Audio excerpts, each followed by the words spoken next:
Bienvenue dans ce webinaire, la collaboration avec ou sans visio. N'hésitez pas à poser vos questions via le chat ou en commentaire, je me ferai un plaisir d'y répondre. Nous expérimentons tous, plus ou moins au quotidien, la collaboration à distance. Donc, il s'agit d'utiliser des outils de communication à distance pour collaborer, pour réaliser une action avec d'autres personnes, que ce soit pour le travail, pour la vie perso. Et dans ce cadre-là, nous sommes amenés à utiliser plusieurs logiciels et notamment nous sommes amenés également à utiliser des logiciels de visioconférence type Skype, Zoom, etc. Qui nous permettent d'avoir un accès visuel aux autres. Donc, j'ai voulu vous présenter un ensemble d'études qui vous parlent de ce sujet, de l'accès visuel qu'on peut avoir aux autres et en quoi ça change la communication et la collaboration. Donc, dans ce webinaire, je vais vous présenter différentes études et puis aussi différentes notions de psychologie cognitive qui vous permettront d'apprécier la question collaborer à distance avec ou sans visio. Est-ce que c'est utile d'avoir un accès visuel aux autres ou non? On sait que voilà, actuellement, c'est un peu intrusif puisque on est amené à partager finalement son intérieur avec ses collègues, avec tout un tas de personnes. Donc, est-ce bien nécessaire? Si oui, dans quelles circonstances? Donc, je vais traiter de tous ces sujets. Je vais commencer aussi par vous donner quelques notions sur la communication. Qu'est-ce qu'on appelle communication en psychologie cognitive? Quelle est la différence avec la collaboration? Je vais vous parler aussi de l'interaction non verbale, en fait, des comportements non verbaux, en quoi ils ont un impact sur la communication et la collaboration, et en quoi donc ça peut être intéressant ou pas d'avoir un accès visuel aux autres. Je vais évoquer aussi le fait que peut-être il y aurait certaines tâches pour lesquelles la visio serait vraiment primordiale et d'autres non. Ou même ça peut perturber en fait. Et puis l'impact du regard, notamment sur l'alternance des tours de parole et la fluidité donc des échanges. Donc voici ma question principale, c'est quel est l'impact de l'accès vidéo aux interlocuteurs en plus de la voix sur la collaboration. Donc là, on part du fait que de toute façon, on a un accès vocal aux autres, donc soit par téléphone, soit par un logiciel de communication sur ordinateur également. Donc pour me présenter rapidement, je m'appelle Liv Danton-Lefebvre, je suis designer d'expérience. Donc j'aide mes clients à proposer une expérience utilisateur qui soit plus engageante, plus impactante et plus séduisante. J'ai écrit notamment récemment un livre qui s'appelle 33 bonnes pratiques en UX design. Voilà pourquoi je vous parle de ce sujet, c'est parce que moi j'ai commencé ma carrière en étudiant les communications à distance, justement. J'ai fait un doctorat sur le sujet, donc j'ai commencé par faire des études en psychologie cognitive, ça commence à remonter un petit peu.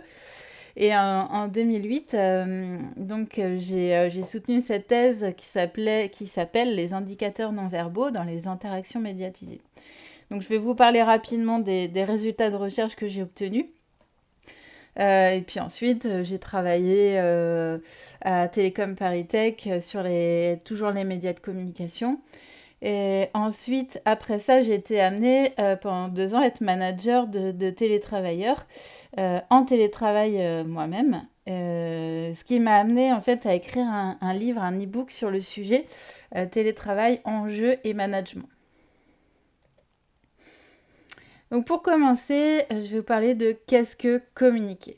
Finalement, c'est un acte qui nous paraît, qui est complètement banal au quotidien, mais qui est d'un point de vue psychologique assez complexe.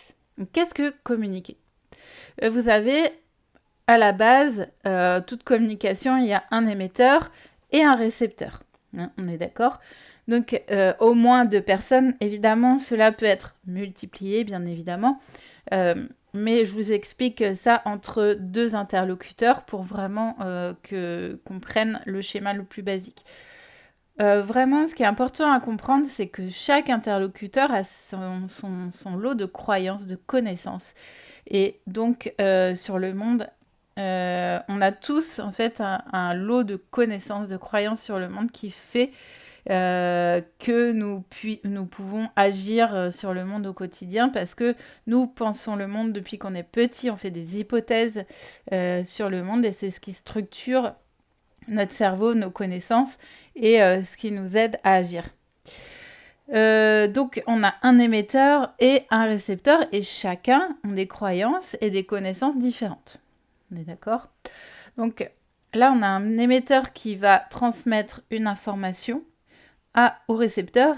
Et en fait, on parle de deux informations différentes puisque l'information A ne va pas être exactement la même que l'information B. Vous avez constaté dans la vie de tous les jours que quand on interagit, il y a beaucoup de mauvaise compréhension. Des fois, on s'en rend compte, mais la plupart du temps, on ne s'en rend pas compte puisque quand on transmet une information à quelqu'un, on est persuadé que la personne a compris la même chose. C'est pour ça que pour pardon. C'est pour ça que pour les choses qui sont vraiment importantes, on écrit en fait des comptes rendus, des contrats, etc. pour être sûr qu'on s'est bien compris finalement. Parce que dans ce message, donc vous transmettez une information, vous avez d'abord un encodage. C'est-à-dire qu'entre ce que vous avez en tête, ce que vous voulez transmettre au récepteur et la manière dont vous allez l'exprimer, vous encodez les informations. Donc, c'est-à-dire que vous allez choisir un mode de communication.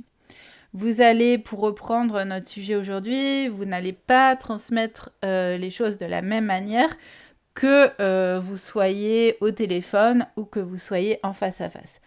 En face à face, vous avez aussi les gestes, les mimiques qui permettent de communiquer. Au téléphone, vous savez que non. Donc, on a tendance, dans ces cas-là, à s'adapter et à transmettre des informations beaucoup plus par l'intonation. Ensuite, vous allez, l'information va se transmettre et le récepteur va décoder, c'est-à-dire, pareil, de la même manière, il va, avec ses connaissances et ses croyances sur le monde, il va décoder le message pour lui donner du sens. C'est-à-dire qu'il va extraire des mots, par exemple, des mimiques, une signification. Donc ça, on s'en rend compte quand on est amené à communiquer avec quelqu'un alors qu'on ne parle pas très bien la langue, par exemple. Donc on va essayer de décoder, mais ça va être compliqué d'être sûr de ce que nous dit la personne, parce que pour nous, les mots qu'elle utilise, on n'est pas sûr à 100% de la signification. Et justement, sur ce canal, il y a ce qu'on appelle du bruit. Donc ça peut être du bruit vraiment physique. Vous êtes dans un café et puis voilà, vous entendez mal ce que vous dit la personne.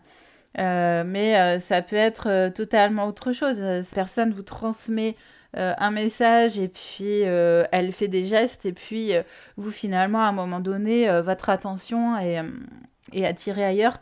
Donc, vous loupez une partie de l'information qu'elle vous transmet.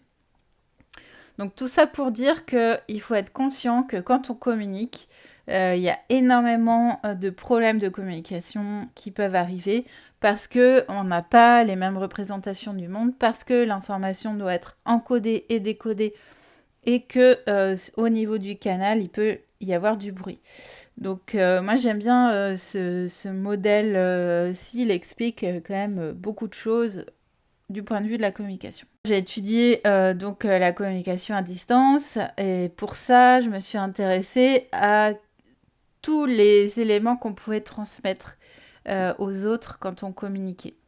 Et par là, quels impacts la communication à distance peut engendrer. Donc, tout d'abord, ce que je voulais vous transmettre, c'est que la communication est un fait global, c'est-à-dire que quand on communique avec quelqu'un, on va interpréter l'ensemble des éléments qui vont être acoustiques, verbaux, non verbaux, voilà, des gestes, les mimiques, l'acoustique, les mots utilisés, la vitesse à laquelle les mots sont prononcés, tout est analysé. Tout a un sens en fait pour le récepteur. La posture du corps aussi a une importance. En quoi le verbal et le non-verbal vont rentrer en coopération ou en concurrence. Ils peuvent véhiculer les mêmes contenus de communication. Je suis vraiment stressée, là je suis très très speed. Et vous allez voir physiquement comme par les mots que j'utilise qu'effectivement, physiquement, je suis voilà, très tendue, très stressée. Donc là, on a une duplication du message, ce qui fait que le non-verbal va renforcer ce qui est dit, ou l'inverse d'ailleurs. Ils peuvent se compléter ou se préciser. On peut ajouter quelque chose, un message en fait, qui peut permettre d'atténuer ou de renforcer ce qui est dit, le vocabulaire qui est utilisé. Ça peut aussi se contredire quand quelqu'un est pas sûr de ce qu'il veut dire, il est quelque part poussé à exprimer quelque chose et puis qu'au fond de lui, il n'est pas totalement en accord avec ce qui est dit. En fait, il peut être amené à se contredire. Et puis à se coordonner aussi, c'est-à-dire que ça peut amener de la compréhension, de la fluidité dans le décodage. La communication est un fait global et ne repose pas uniquement sur la connaissance du code, c'est-à-dire est-ce qu'on connaît les mots, le lexique, la sémantique, les formes grammaticales, la syntaxe, tout ça qui donne du sens au vocabulaire, mais sur des connaissances aussi pragmatiques, donc des pratiques sociales, des conventions, des habitudes, des circonstances. Donc, je vais vous donner un exemple. Vous avez deux personnes. Il y en a une qui propose un café. Est-ce que vous voulez un café? Et l'autre qui dit, vous savez quelle heure il est? La personne qui a proposé un café comprend, donc répond, c'est vrai que certaines personnes ont du mal à dormir si elles boivent du café l'après-midi. Donc, en fait, elle comprend qu'il est trop tard pour la personne pour boire du café. Parce qu'ils sont dans un contexte particulier. Alors, quand je vous donne cette phrase comme ça sur les slides et que vous ne connaissez pas le contexte, ben c'est difficile pour vous d'interpréter. Mais en contexte comme ça, justement, on va interpréter les choses. Et donc, c'est ce qui fait aussi qu'au-delà du vocabulaire, dans certaines cultures qui sont très différentes, des nôtres, si vous interagissez avec quelqu'un, même si vous connaissez très bien la langue ou que vous partagez une langue en commun, en fait, il peut y avoir des problèmes de communication parce que finalement, vos connaissances et vos croyances sur le monde vont être un petit peu divergentes. Donc, il faut garder à l'esprit cet aspect pragmatique. Sachant que aussi les autistes souvent ont du mal avec la pragmatique, donc ils ont du mal à interpréter la communication de manière contextuelle. Voilà, c'est ce qui fait que, entre autres, on a des problèmes à communiquer avec eux. Suite à ce que je viens de vous présenter, on peut se poser quelques petites questions. Donc, si la communication est un fait global, quel est l'impact de se couper volontairement d'une partie de cette communication, des gestes et des mimiques, donc de couper la visio, de ne pas avoir d'accès au visage et aux gestes de la personne? Qu'est-ce qu'on manque? Est-ce que c'est grave, docteur? Et comment cela se transforme-t-il les communications et les collaborations? Encore une fois, là, je vous ai parlé des communications. Tout de suite, on va aborder les collaborations, voir un petit peu la différence entre les deux. Quel est l'apport du non-verbal visuel sur la communication? Donc, je vais vous parler de ça, du non-verbal. Donc, une citation déjà que j'aime beaucoup, qui résume quand même pas mal de choses sur les communications non-verbales. Nous répondons aux gestes avec une extrême sensibilité selon un code qui n'est écrit nulle part, connu de personne, mais compris par tous. Donc c'est un petit peu ce qui est compliqué quand on change justement de culture et qu'on débarque dans une culture qui est complètement différente de la nôtre. C'est que quelque chose qui paraît complètement évident pour les locaux, en fait, sont pas du tout évidents pour nous qui venons d'arriver.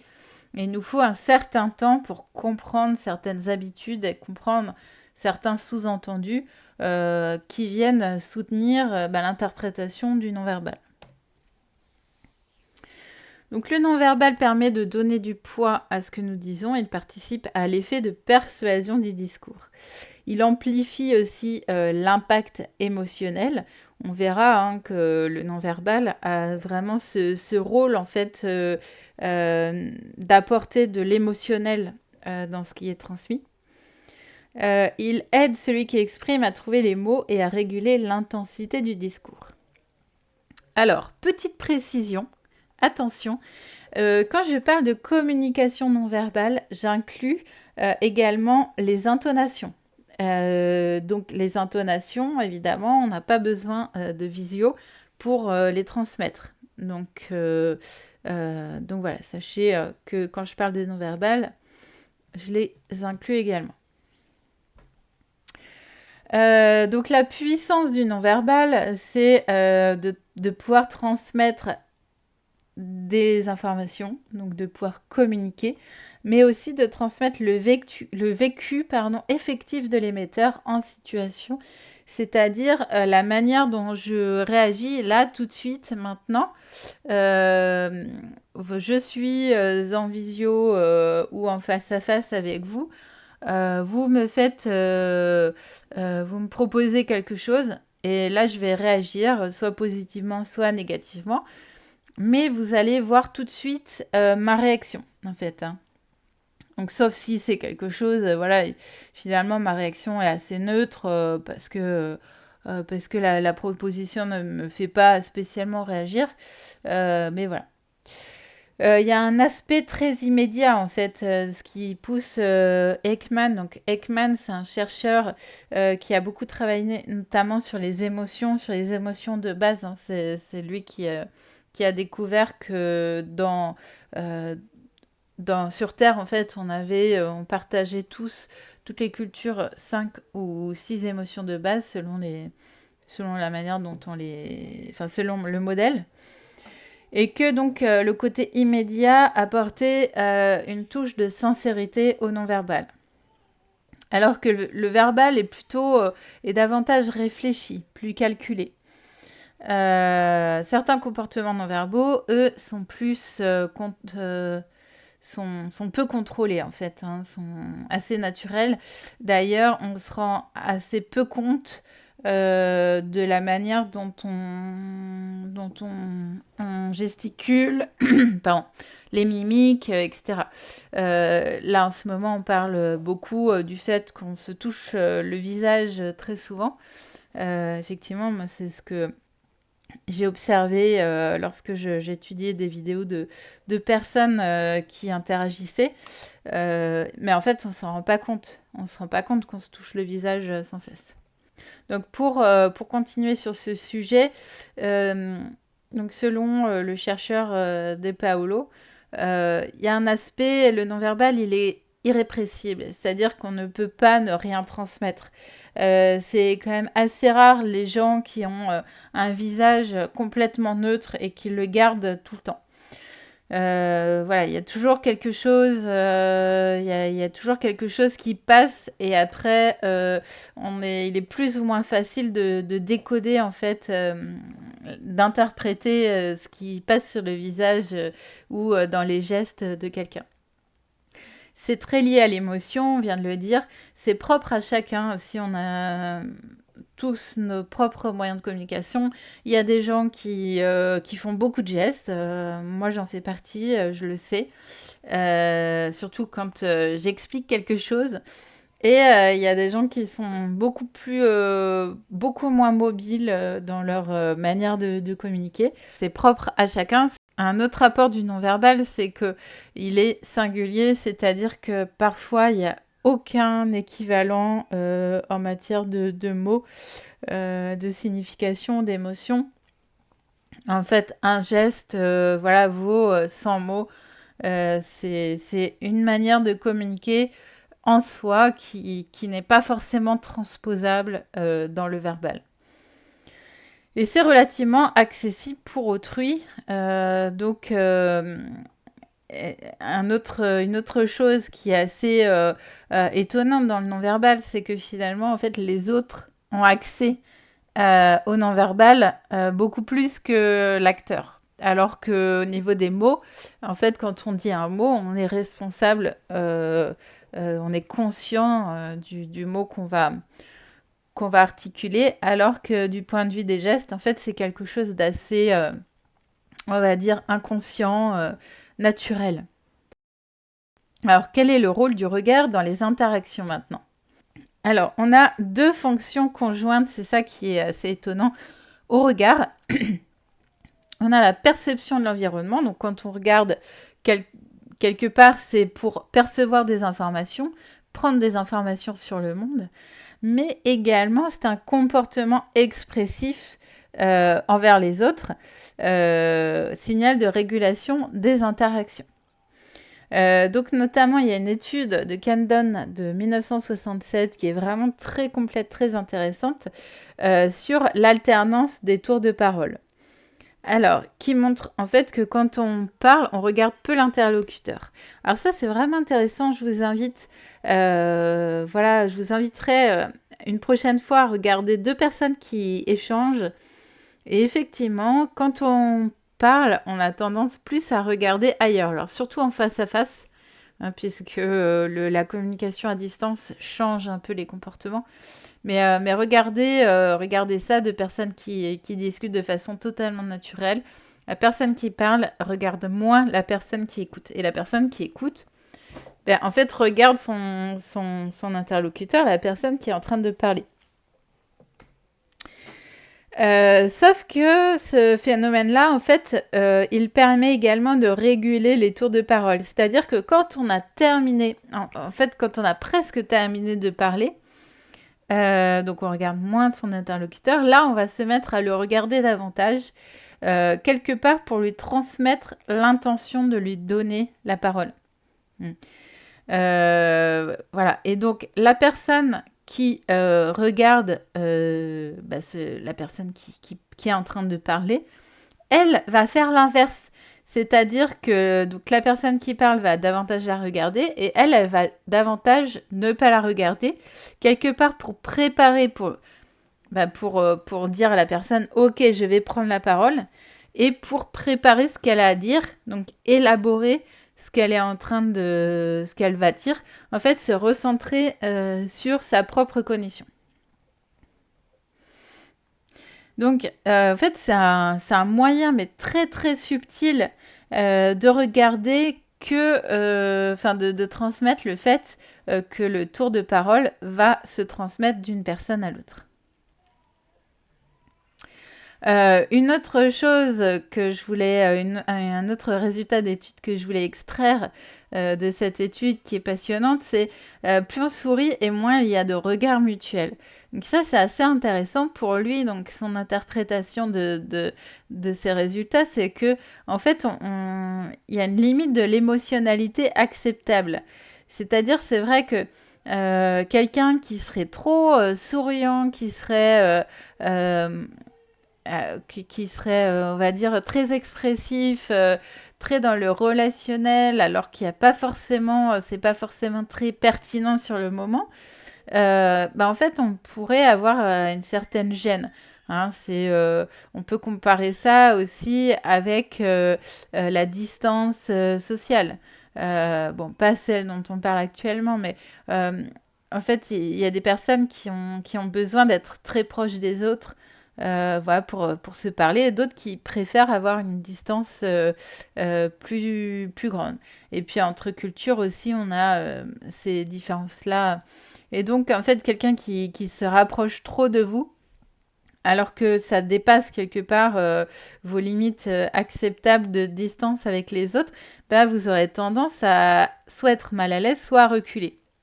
Là, c'est un peu la même chose avec la transmission du sourire, des actes relationnels, hein.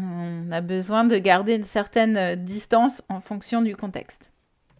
Pour résumer ce que je viens de vous dire, donc le non-verbal sert de régulateur de l'interaction entre un émetteur et un récepteur.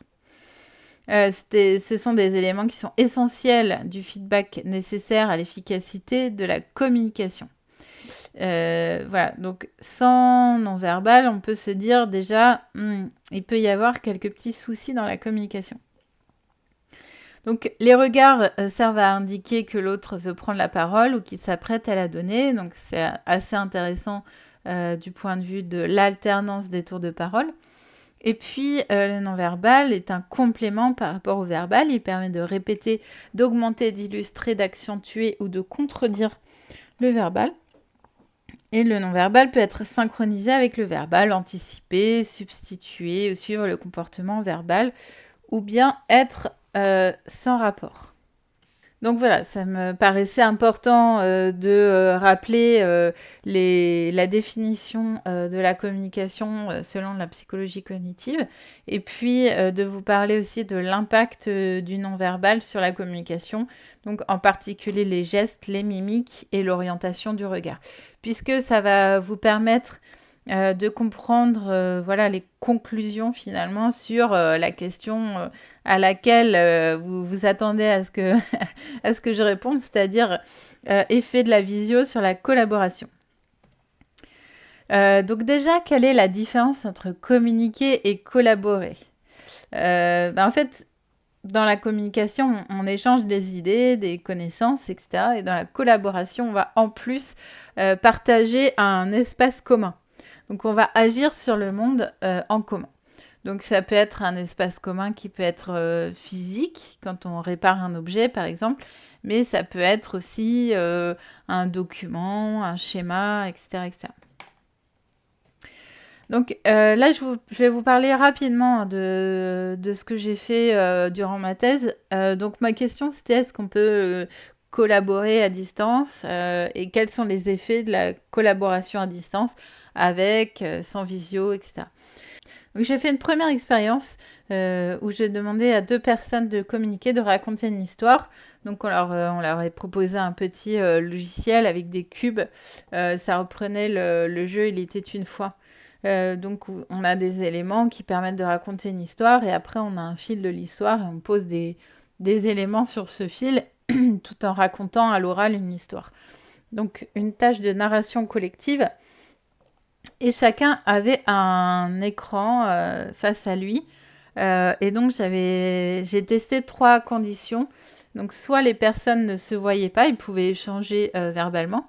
Soit ils étaient en face à face, mais donc ils avaient chacun leur écran devant eux, donc ils pouvaient voir l'autre au-dessus de l'écran. Soit ils étaient en côte à côte, donc ils pouvaient voir aussi ce que faisait la personne.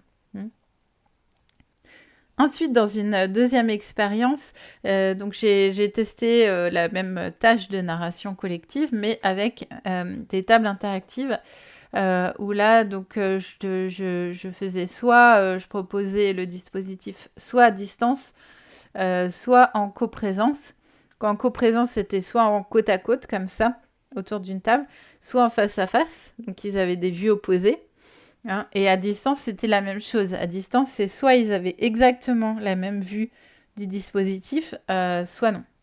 Donc, je vais vous montrer un peu le dispositif de la table à distance.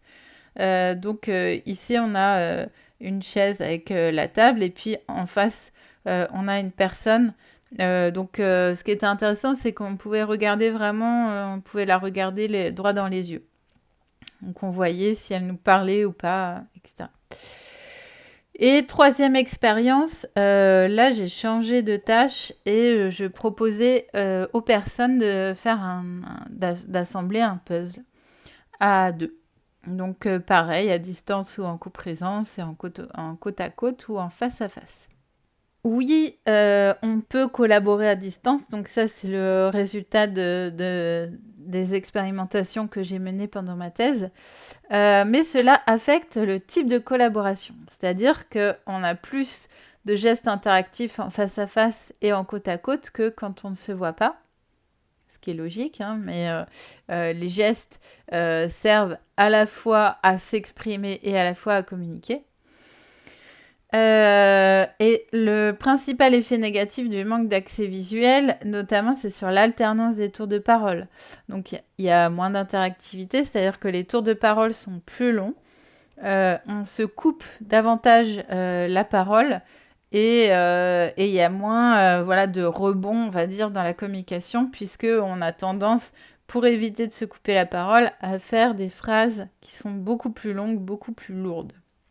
Les aspects relationnels et émotionnels des interactions sont minimisés, c'est-à-dire qu'il y a moins d'accès aux émotions et à la qualité de la relation quand on voit pas, on n'a pas un accès visuel à l'autre. Mais il faut modérer ça, puisque un résultat principal aussi de mes observations, c'est que cela dépend des tâches accomplies. En effet, dans la tâche avec le puzzle, en fait, il n'y avait pas de problème particulier par rapport au manque de visio. Donc dans la tâche de narration collective, c'était gênant parce que quand on raconte une histoire, on a besoin, avec quelqu'un d'autre, on a besoin d'interactivité, on a besoin de négocier, on a besoin que l'autre soit d'accord sur la suite de ce qu'on va raconter en fait. Alors que quand on complète un puzzle, finalement on a le résultat final, ils savent où ils doivent aller. Éventuellement, ils se coordonnent un peu pour dire, voilà, toi, tu prends les pièces rouges, moi, je prends les pièces vertes. Mais sinon, globalement, il n'y a pas beaucoup d'interactions qui sont nécessaires et il n'y a pas forcément un haut besoin en relation, en émotion, que les émotions soient accessibles pour interagir. Par contre, on va avoir des stratégies qui vont être différentes en fait sur le puzzle. En présentiel, ils étaient beaucoup plus dans la coordination pour se répartir le travail. Et puis, ils trouvaient que c'était quand même plus convivial. Alors qu'à distance, finalement, ils trouvaient que c'était plus rapide. Bon, il n'y avait pas de différence notable sur les temps. Mais que c'était plus pratique car on peut chacun avoir une zone de travail. Et ils ne sont pas effectivement en train de manipuler l'espace ensemble et donc à croiser leurs bras. La réalisation du puzzle est plus efficace à distance car les bras se croisent moins. Mais ils ont ressenti moins de plaisir en fait à réaliser cette tâche. J'avais un peu l'impression de jouer en solitaire et puis de temps en temps, il y a une autre machine qui déplace une pièce pour aider. Hein, donc finalement, c'est moins convivial, il y a moins de plaisir, même si dans l'efficacité de la tâche, quelque part, ils trouvent ça quand même plus pratique d'être à distance. Pour le puzzle, alors, ce qu'on peut remarquer, donc je vous ai mis les résultats des temps de réalisation des puzzles avec les différentes conditions. Donc, à distance et en coprésence, il y a des petites différences de temps, mais c'est pas notable. Par contre, quand on regarde en face à face et en côte à côte, en face à face, il y a les gens mettent plus de temps qu'en côte à côte. Pourquoi ? En fait, en face à face, le contenu est différent pour vous et pour moi. Ok ? Et donc, du coup, en fait, il faut toujours se coordonner pour dire à l'autre, par exemple, tiens, regarde à droite. Ah non, pour toi, à droite, c'est à gauche. Donc, finalement, on est toujours en train d'essayer de se mettre à la place de l'autre, de rotationner sa vue de manière virtuelle dans la tête. Alors qu'en côte à côte, en fait, on voit exactement ce que fait la personne et sa vue. Si on lui dit, tiens, prends la pièce à droite, pour la personne, la pièce est également à droite. Donc, il n'y a pas de problème par rapport à ça. Donc, les collaborations sont facilitées lorsqu'on a une vue partagée. Et ça, c'est vraiment quelque chose qui est important, au-delà des résultats que j'ai eus dans cette expérience. Mais c'est quand on collabore avec quelqu'un, et vous l'avez peut-être remarqué, par exemple, le fait de partager un document commun, si on doit écrire un document en commun, en fait, c'est assez pratique d'avoir cette vue partagée. Et finalement, en fait, on peut aussi se poser la question, est-ce que la visio n'empêche pas d'avoir cette vue partagée? Est-ce qu'il faut mieux pas avoir le document sous les yeux qu'on est en train d'écrire ou qu'on consulte avec la personne, plutôt qu'avoir la tête de la personne avec qui on interagit? Quelque chose de très important dans les collaborations, c'est qu'on a besoin de pointer une zone de travail, du plan de travail, pour attirer l'attention de son collaborateur. Donc ça peut être toujours pour reprendre un document qu'on partage. Des fois, on a besoin de lui dire, tiens, regarde, ici, là, ici, je suis en train de travailler ici. Alors, en fonction des logiciels qu'on utilise, c'est plus ou moins facile d'attirer l'attention de son interlocuteur sur la zone de travail qu'on est en train de pointer. Ce que je voulais aussi vous montrer, c'était, donc si je reviens sur la première étude que j'ai réalisée pendant ma thèse, de narration collective, vous vous souvenez, hein, soit les personnes ne se voyaient pas, soit ils étaient en face à face avec un écran, soit en côte à côte. En fait, ce que j'ai identifié, c'est que naturellement, dans les interactions, il y avait 3 phases pour raconter l'histoire. Il y avait une première phase où les gens regardaient les cubes qu'ils avaient à disposition. Donc, je vous en ai parlé, pour raconter une histoire, on donnait des éléments, donc ça peut être une sorcière, une forêt, un château. Et donc, au départ, en fait, les gens s'amusaient à regarder quels cubes ils avaient à disposition et à commencer déjà à faire des liens entre les cubes et à se dire, tiens, qu'est-ce qu'on pourrait imaginer comme histoire à partir de ces cubes, etc. Ensuite, il y avait une phase de narration.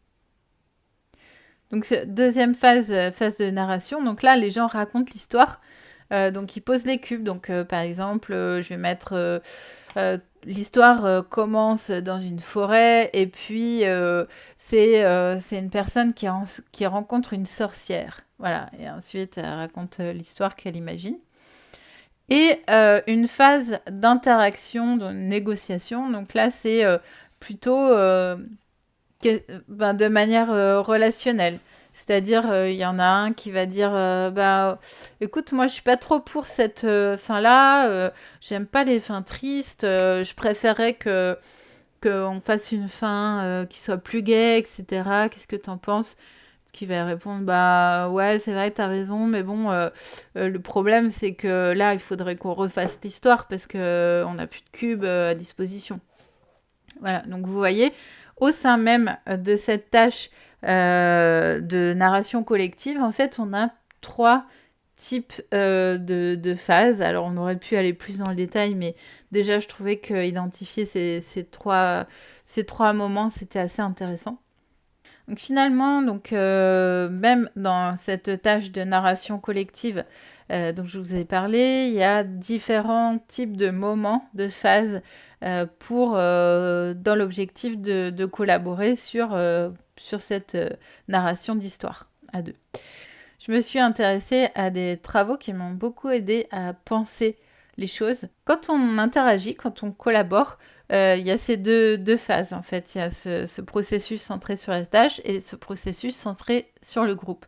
Donc au-delà vraiment de la tâche, hein, donc je vous ai parlé premièrement, moi dans ma thèse, il y avait les études de narration collective où là on était vraiment plus dans l'interaction et les tâches de complétion de puzzle où là on était vraiment plus orienté sur la tâche. Mais même, j'espère que je vous ai montré que même à l'intérieur de ces tâches, eh bien, en fait, on avait des phases qui étaient différentes. Donc, c'est au sein d'une collaboration qui peut être davantage centrée sur l'interaction ou davantage centrée sur la tâche à réaliser. On a ces différents processus à différents moments de l'interaction. Donc, quand on collabore, on a besoin de faire avancer la tâche pour laquelle on est réunis. Donc on est vraiment centré sur la tâche. Et parfois, on va être aussi centré sur le groupe. Et ça, c'est vraiment aussi très nécessaire du point de vue de la tâche, de la réalisation de la tâche. On va être, donc quand il parle de fonction d'entretien, c'est entretien du groupe, de la bonne ambiance dans le groupe, de la bonne compréhension. Puisque pour bien se comprendre, il faut avoir confiance, il faut avoir déjà créé des bases communes en fait. Hein. On est plus sur une dimension affective alors qu'on était sur une dimension fonctionnelle sur les processus centrés sur la tâche. Et là, on est plus dans le groupe, voilà, faire fonctionner le groupe, l'être ensemble et non pas le faire ensemble. Et en fait, je pense que ça, c'est vraiment important.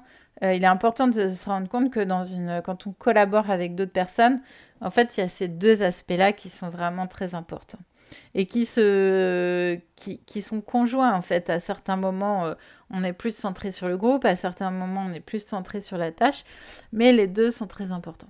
On va rassembler là dans cette conclusion l'ensemble des éléments pour répondre à la question. Donc on a déjà pas mal avancé. Hein. Si on n'a pas de visio, qu'est-ce que ça change? Donc, c'est délétère, on l'a vu, pour les tâches d'interaction, de négociation qui sont centrées sur le groupe. C'est délétère pour la convivialité. Et on est davantage centré sur la tâche. Donc ça, c'est un avantage. Hein. Ça peut permettre d'être plus efficace. Mais on perd en interactivité, en négociation et également en convivialité. On a vu qu'il est vraiment essentiel de partager un environnement de travail en commun. Notamment lorsqu'on a une vue partagée, donc on a des effets bénéfiques sur le partage de documents, le partage d'écran, etc. Ça, c'est vraiment quelque chose qui est très important. Et puis qu'on a besoin aussi de pointer une zone du plan de travail pour attirer l'attention de son collaborateur sur cette zone en particulier pour qu'on puisse être certain que tout le monde parle de la même chose. Donc, qu'est-ce qu'on peut en retenir? La visio est très importante pour l'interactivité, toutes les tâches de négociation, de convivialité, l'appartenance au groupe, le plaisir à travailler ensemble. Donc on voit quand même que la visio est vraiment très importante. Ça favorise le processus centré sur le groupe. Mais on doit alterner également avec la vue sur un espace de travail partagé qui là va participer des processus centrés plutôt sur la tâche et va permettre d'être efficace par rapport à la tâche qu'on s'est donnée. Donc voilà, j'espère vous avoir montré que finalement en fait il n'y a pas de réponse toute faite avec ou sans visio, qu'en fait ça dépend des moments, ça dépend aussi des tâches, mais surtout ça dépend des moments. Pour toute tâche, on a besoin d'avoir un moment, surtout au début de l'interaction, de coordination du groupe, savoir si voilà, on est tous on est tous en phase, et puis voilà, peut-être éventuellement de dissiper certains malentendus ou de se mettre sur un même pied d'égalité. Et puis ensuite, on va avoir rapidement, en fait, pour réaliser la tâche qu'on veut faire ensemble, un accès sur le partage d'un document, sur voilà, le partage d'un espace commun, qui peut être un espace virtuel, qui peut être... Mais en tout cas, qu'on ait, dans la mesure du possible, une même vue sur un document, sur voilà, quelque chose qu'on partage en commun. Donc finalement, en fait, cette question de communication à distance, elle n'est pas anodine. On a vu, j'espère vous avoir montré qu'en fait, quand on collabore à distance, eh bien, ça a des impacts, qu'on soit avec visio ou sans visio. Ça a toujours un impact sur le résultat de la communication, donc sur le résultat du travail. Donc finalement, ce sont des aspects à réfléchir. Hein. L'idée, c'est pas de choisir un mode et de le garder pendant toute la durée de la tâche. Les communications à distance doivent être gérées, animées par quelqu'un qui connaisse leurs apports et leurs limites. Je pense que notamment ce webinaire est première pierre à vous apporter pour prendre conscience en fait voilà, des différents éléments que ça permet de générer, en fait, que les logiciels permettent de générer. Et puis, il me semble important donc que les managers, toute personne qui est amenée à créer des réunions à distance soit au clair avec ces aspects-là. Donc voilà, j'espère que ce webinaire vous a plu. Juste un petit mot, donc je lance actuellement un e-book sur le télétravail, enjeux et management. Donc c'est un livre que j'avais écrit il y a quelques années maintenant. Et puis là, l'e-book est vraiment centré sur les enjeux du télétravail pour les salariés, pour les entreprises, pour les managers également, et avec une méthode de mise en place du télétravail. Voilà, aujourd'hui, il y a pas mal d'entreprises qui se sont lancées dans le grand bain du télétravail, mais de manière un peu trop directe, voilà, compte tenu de la crise sanitaire. Moi, je vous propose donc 5 étapes pour mettre en place ce télétravail, voilà, issu pareil, d'études et de mon expérience personnelle. J'ai accompagné des entreprises également pour mettre en place ce télétravail. Je fais une offre de lancement donc sur mon site, donc je vous mettrai le lien pour cet e-book. Voilà, donc n'hésitez pas. J'anime aussi une chaîne YouTube où je fais des vidéos régulièrement sur différents sujets, notamment l'UX design et la psychologie numérique et la psychologie cognitive. Voilà, donc n'hésitez pas à vous abonner et à activer la petite cloche pour pouvoir être prévenu lorsque je sors une vidéo. Vous pouvez également consulter mon site web sur lequel je vous présente mon offre de coaching et mes offres d'ateliers et de formation sur mesure concernant l'UX design. Donc, je suis Liv Danton-Lefebvre, designer d'interaction, pour vous aider à rendre vos interfaces engageantes, impactantes et séduisantes. Merci. J'espère que ce webinaire a été intéressant pour vous. Ça a été beaucoup de travail pour moi, donc s'il vous a plu, merci de mettre un petit like, éventuellement de partager. Je vous remercie pour votre attention très chaleureusement et j'espère à bientôt.